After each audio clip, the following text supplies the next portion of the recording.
नालायक दोस्त। राजू, बबलू, चिंटू और पिंटू ये चारों दोस्त बचपन से ही एक दूसरे के साथ हैं। इनकी दोस्ती जितनी गहरी थी उतनी ही गहरी इनकी शरारतें भी थीं। पूरे मोहल्ले में इनका आतंक था।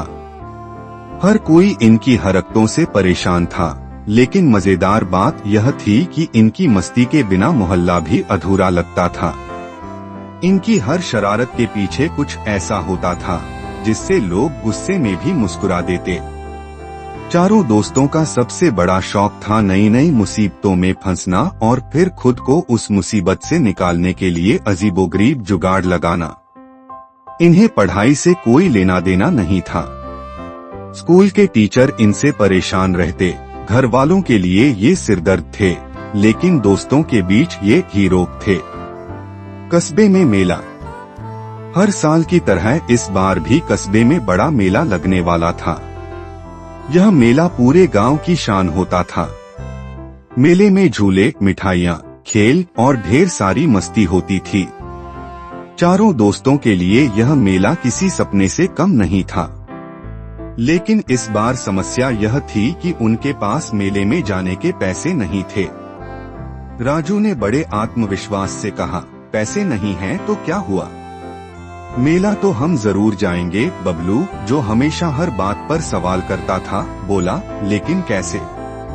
बिना पैसे के कोई हमें अंदर जाने देगा क्या? चिंटू ने सुझाव दिया, क्यों न हम मेला आयोजकों से बात करें, शायद हमें काम मिल जाए और बदले में फ्री एंट्री मिल जाए। पिंटू, जो हमेशा खाने पीने के बारे में सोचता था, बोला, और अगर काम के बदले समोसे भी मिल जाएं तो मजा आ जाए।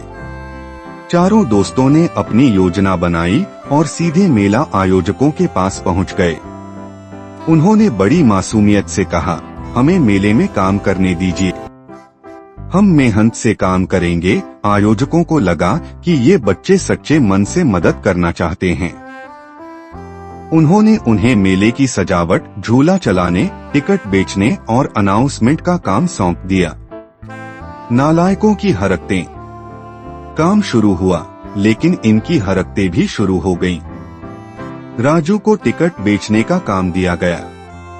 उसने बड़ी उत्सुकता से टिकट बेचना शुरू किया, लेकिन थोड़ी देर बाद वह पैसे गिनने में कंफ्यूज हो गया।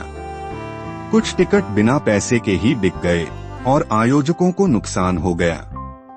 बबलू को झूले का ध्यान रखने को कहा गया। उसने झूले में तेल डालने की जिम्मेदारी ली, लेकिन गलती से तेल की जगह पानी डाल दिया।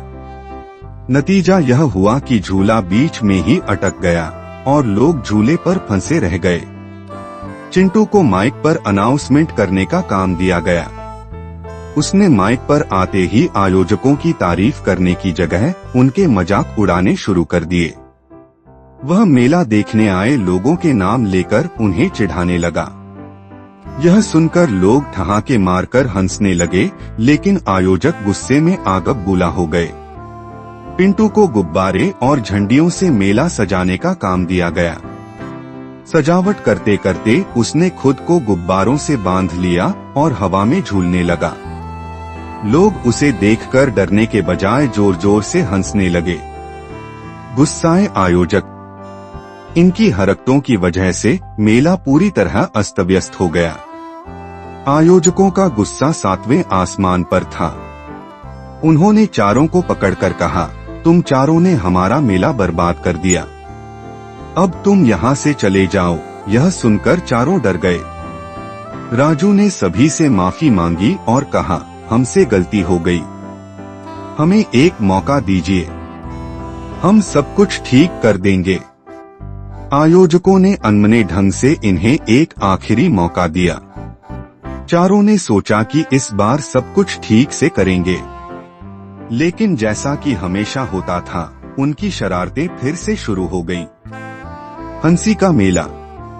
मेले में आए लोग इनकी हरकतें देखकर जोर जोर से हंसने लगे। पिंटू का पेड़ पर झूलना, चिंटू का माइक पर अजीब अजीब बातें बोलना, बबलू का झूले को रुकवाने के अजीब तरीके, ये सब लोगों के लिए सबसे मजेदार अनुभव बन गए। आखिरकार आयोजकों को समझ में आया कि इनकी हरकतें ही मेले की जान बन सकती हैं।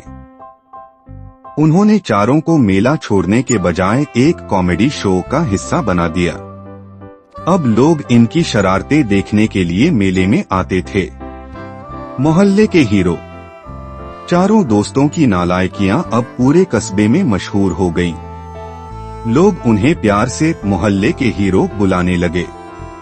उन्होंने सीखा कि अगर उनकी शरारतों को सही दिशा दी जाए तो वह भी लोगों को खुशी दे सकती हैं। अब यह गैंग और भी ज्यादा जोश के साथ अपनी नालायकियां करता है और हर बार एक नई कहानी बन जाती है। लेकिन एक बात तय है, राजू, बबलू, चिंटू और पिंटू की दोस्ती और उनकी मस्ती कभी खत्म नहीं होगी।